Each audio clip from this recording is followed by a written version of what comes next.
Well, good afternoon. So Martin already introduced perfectly the topic and the title. As you can imagine, this was a multi-partner and multi-institutional effort. So the authors which are listed here were just those ones who were heavily involved in evaluating the exercise, but there were a lot of authors more involved in designing the test data set. Yeah, let's set the scene for our test data set. So what can we find in terms of explosion scenarios? There were 424 scenarios, and this means 8 date times and 53 locations. You see them on the plot. So it was a semi-regular grid which was used. And when we talk about scenarios, we can talk or have to talk about underground and underwater explosions. So we were considering 136 1 kiloton underground explosion with 24 hours containment and 10% venting, following a standard IDC source term. And then we were considering 288 1 kiloton underwater explosion with prompt venting of 0.92%, following the source term of Burnett et al. And in terms of IMS data, 23 stations were involved with data as of 2014, and we added explosion signals on top of the civil background. Now, the evaluation of this exercise was performed in several steps. There were 3 levels of this exercise, so let me first start with level 1 and the evaluation. So what was required in terms of participant expertise was ATM of civil sources only. And the first question we wanted to answer is an isotopic measurement an anomaly, regardless of what has caused it? And to answer this question, we took several steps. We first filtered the test data set according to the LC. And then very important, we evaluated 2 distributions. First of the pseudo-observations as they are, and second of residuals between pseudo-observations and participants' prediction based on supplied source terms and participants' ATM method, and subtracting only a value greater than 0 for observations which are equal or larger than the MDC, which I call a hybrid approach. For those of you who might remember my last working group B presentation, there are also included samples between the LC and between the LC and the MDC, but there are certain questions in terms of modeling and also on the measurement side regarding these samples. Therefore, here only subtraction for samples greater or equal the MDC. And this procedure was done per IMS station and scenario in the test data set. And the first approach simply should serve as reference for approach 2 to see really the influence of background prediction. Then a detection was claimed if a certain percentile value is exceeded for a sample. And finally, we calculated the true positive and false positive rates per isotope based on either positives and negatives. So this is the default, which I also showed during my last working group B presentation. But I also took an alternative approach where I additionally excluded positives where the mere isotopic test signal is greater 0 but below the LDC. And for the sake of simplicity, I call these samples neutrals in my following talk. The question 2 was, has an underground or underwater nuclear explosion to be assumed based on isotopic ratios? And here, based on all claimed true and false multi-isotope positives according to detection. Thank you, fine. Based on all claimed true and false multi-isotope positives according to detection power evaluation, we once again evaluated a true positive and a false positive rate for both 3 and 4 radioxenon isotope discrimination relations or radioxenon isotope pairs according to Bayesian limits. And the question 3 was, can we determine the release time plus minus uncertainty within a predefined window? And here we calculated the timing success rates based on Bateman equations and single samples, which were found to be true positives after detection and screening power evaluation and based on a 10% tolerance criterion. So the questions are well defined. But if we want to work with predictions of the non-military background, should have first a look at how well the predictions perform compared to measurements. So what you see here are simple scatter plots, the logarithm of prediction versus the logarithm of measurements. And if we look at the individual xenon isotopes, we see quite some difference. So for xenon 133, the situation is quite okay, and we can confirm the results of the previous ATM challenges. But for xenon 133M, xenon 131M, and xenon 135, we find, unfortunately, a poor performance and some underestimation of the measured values can be expected. And based on these plots, so we can state that there are missing and problematic residual impacts. So what I mean with missing is if there are underestimations, of course, then there will be no impact. Then we also have to face the fact of data sparsity. You will see this on the next slide. And if I talk about problematic residuals, I just want to mention that the true positive rate is very sensitive to overestimation. So you always will find samples where when subtracting the non-military background, you will end up with a negative value. And this can be highly problematic. Let me mention that these scatter plots are valid for all above or equal LC samples. And it's very important to note that the deficiencies for xenon 133M, xenon 131M, and xenon 135, they cannot be blamed to atmospheric transport modeling itself, because ATM for xenon 133, as you can see, works quite fine, and the difference to the other xenon isotopes in ATM is just the half-life. We rather have to face underestimated or even unknown emissions, and for xenon 135, xenon 133M and xenon 131M. There are a lot of values between the LC and MDC, as you will soon see. And as of 2014, as the processing from 2014 reveals, more false positives have to be expected, especially for metastables. And there's a high measurement uncertainty, of course, for samples between the LC and the MDC. But I was happy to learn today, checking already a poster presentation for tomorrow, that at least the sauna data set has to be reprocessed, and that we probably will be able to overcome, at least for the sauna station, the problem of false positives, or an increased rate of false positives. Yeah, now let me come back to the issue of data sparsity. Here you see the samples, so same scatter plots, but for samples above or equal the MDC. And once again, for all other isotopes apart from xenon 133, the scatter plots are not at all satisfying. And we also see a dramatic decrease in terms of data for 3 of the 4 radioxenons.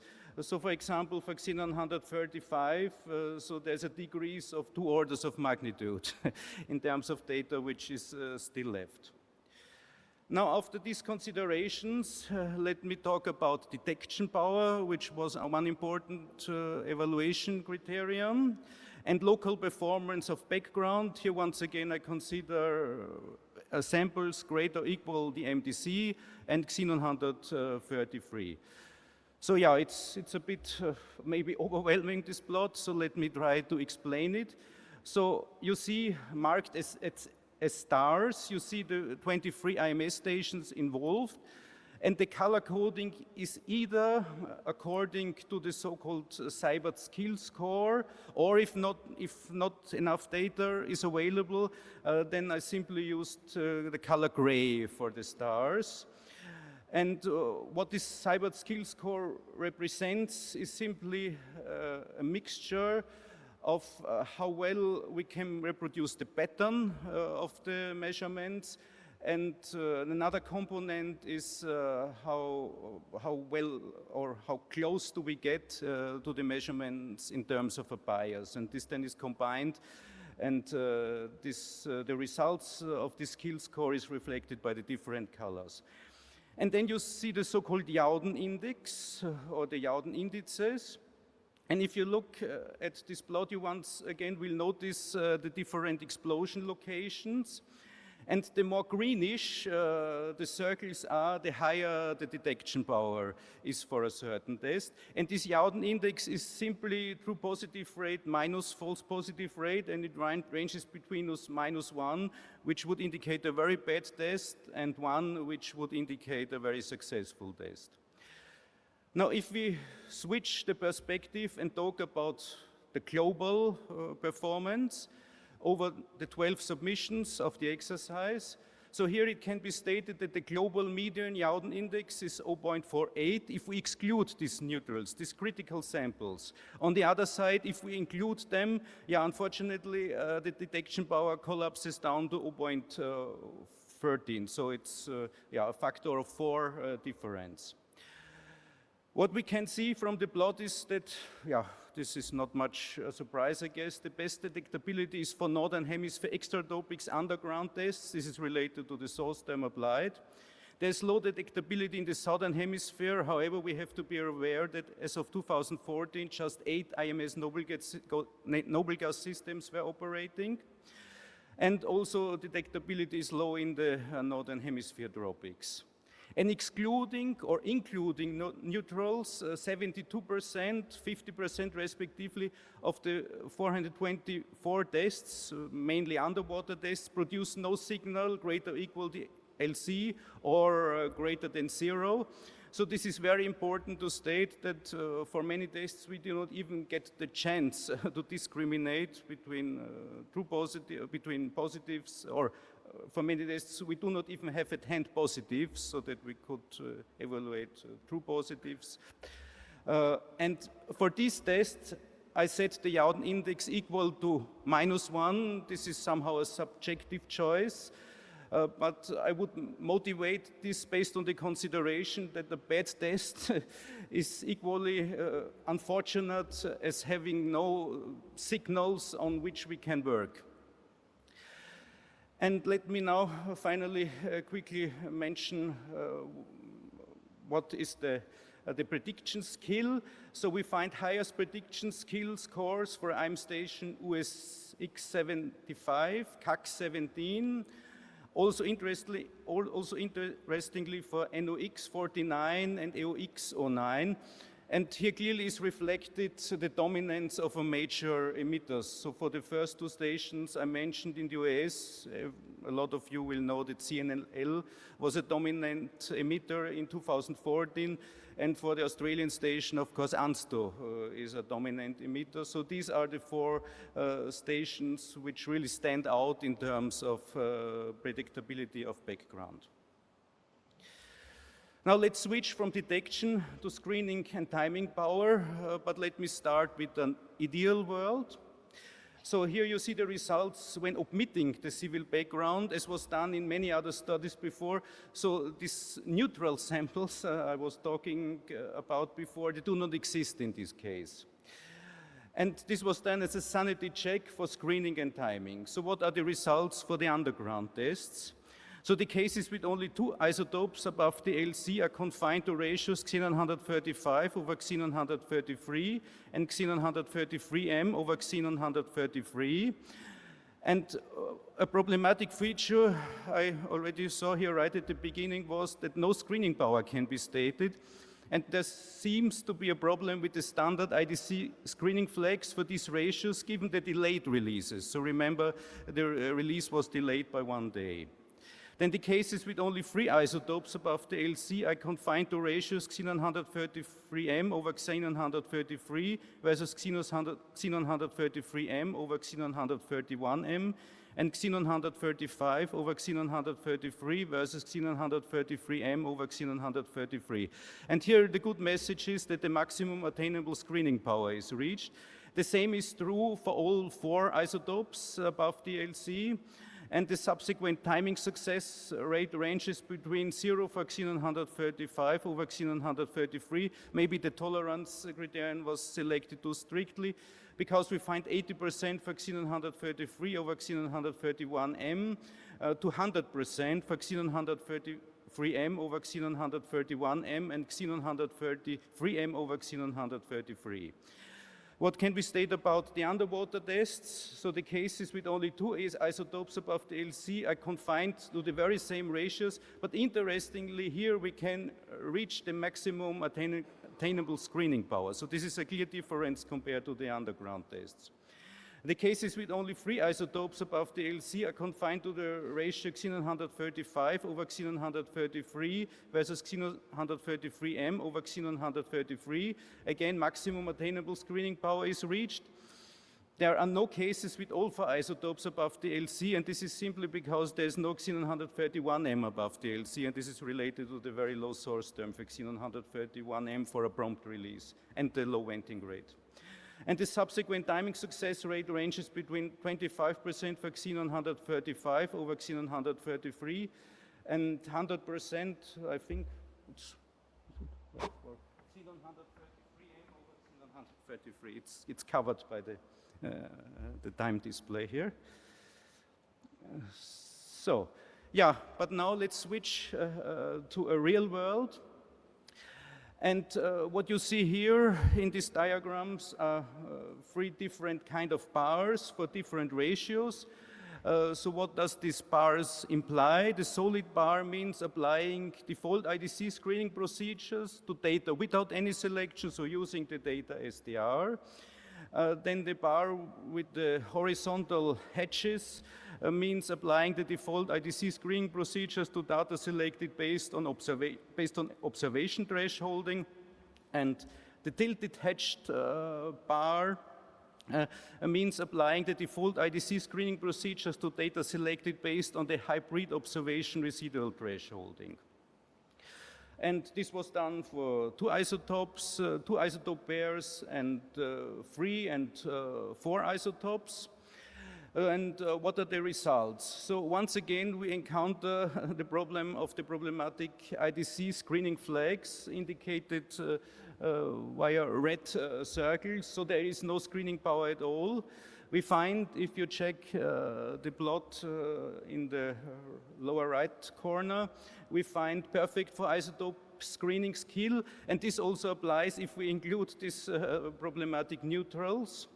But neutrals can have a huge impact if you compare the panel in the top left corner to the panel below.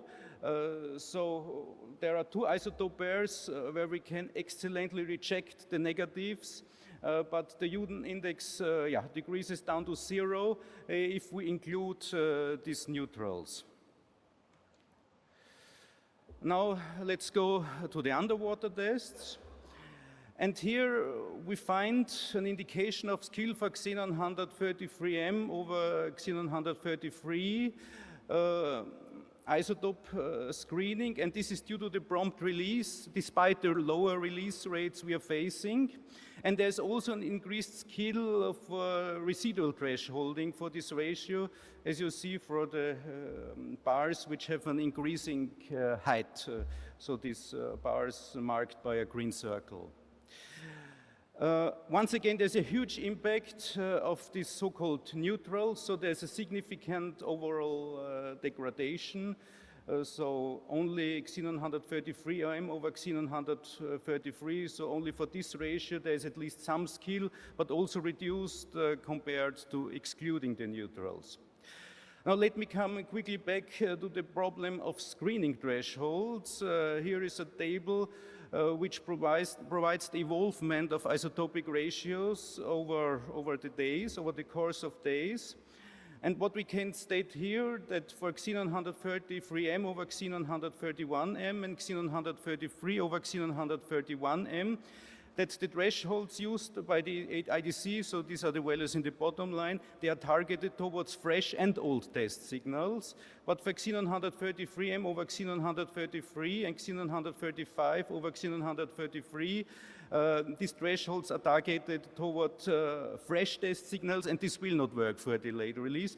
I checked the publication from Kalinowski et al. And marked by the red circle, you see nuclear explosion data, and in fact most of these data points fall below the threshold of 5 and not above. Yeah, now it's time to switch the perspective a bit and to come to the level 2 evaluation. So what were the tasks and methods? What was required by the participants was ATM and or radionuclide expertise. The first task was to state the isotope name, stations, and collection stop times for anomalous activity concentrations for one or several radioxenon isotopes, with each of the given time periods and for each of the test scenarios. Then the task 2 was to state the isotope name, stations, and collection stop times for anisotopic ratio for isotopic ratios related to anomalous activity concentrations indicating a military event. And finally, task 3 was, if an explosion was found, state the time 0 including an uncertainty estimate. And the methods applied were quite different. They included ATM, thresholding, as you see an example in the lower left corner.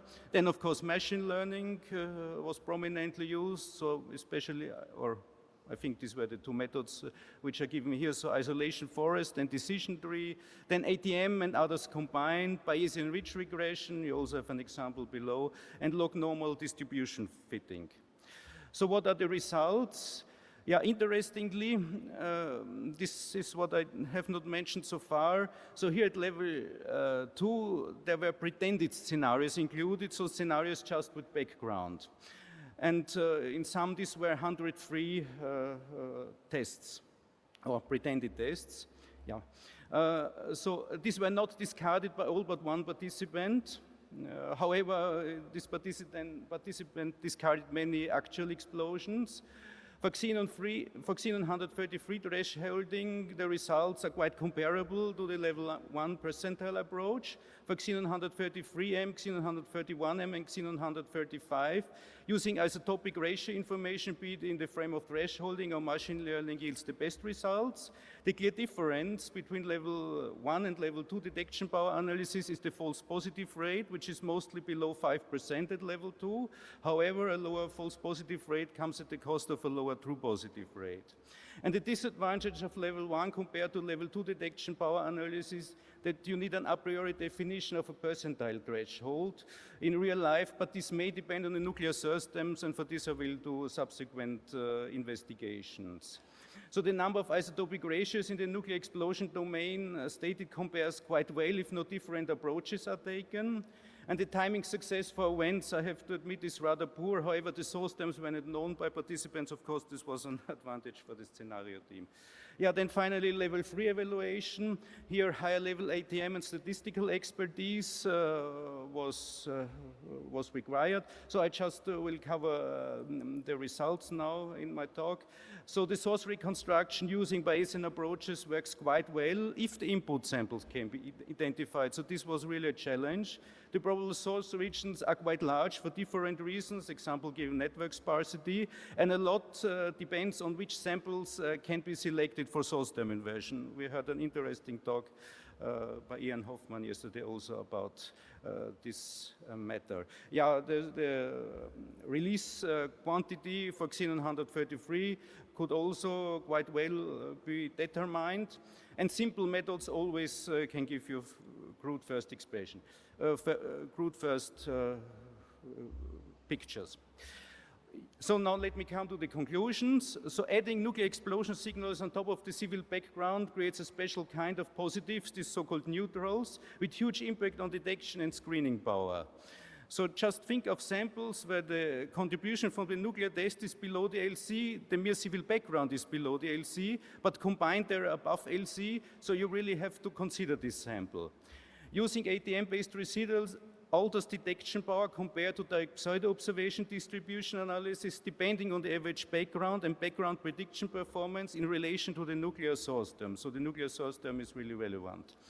And there's a noteworthy positive influence only for xenon 133. There is unfortunately an area of conflict between the necessity of using all above LC samples for nuclear explosion screening and the uncertainty measurements and predictions between the LC and MDC. The shortcomings for all but xenon 133 cannot be blamed to ATM. There are emission deficiencies and issues with detection and quantification of below MDCI measurements. And there's a high fraction of nuclear deaths causing no signal above or equal the IC, given the source terms investigated and the IMS station network as of 2014. So the last slide, screening and timing based on true positive screened samples. For the ratio xenon-133 over xenon-103 can likely be improved by using residuals in the case of underwater explosions. And this is just because the signals are that subtle that it really pays off to subtract the xenon-133 background. Methods for level 2 detection power estimation are at least methodically superior to level 1 methods. Level 3 source term estimation strongly depends on finding and selecting appropriate samples. More knowledge would be needed, as we all know, regarding emission inventories, as this may be difficult to achieve even on long term in entireness. Machine learning-based approaches for anomaly detection, nudging ATM simulations towards IMS observations, as well as source term inversion, may be used as remedy to overcome effects of source term and transport errors. So these two problems really have to be overcome. And I want to close with this message that I'm really looking forward to next generation noble gas measurements from an increasing number of IMS noble gas stations, because this will help to end up with significant for isotope samples more likely, and for isotope screening seems to be quite safe. With this, I would like to thank you. Thank you very much, Christian.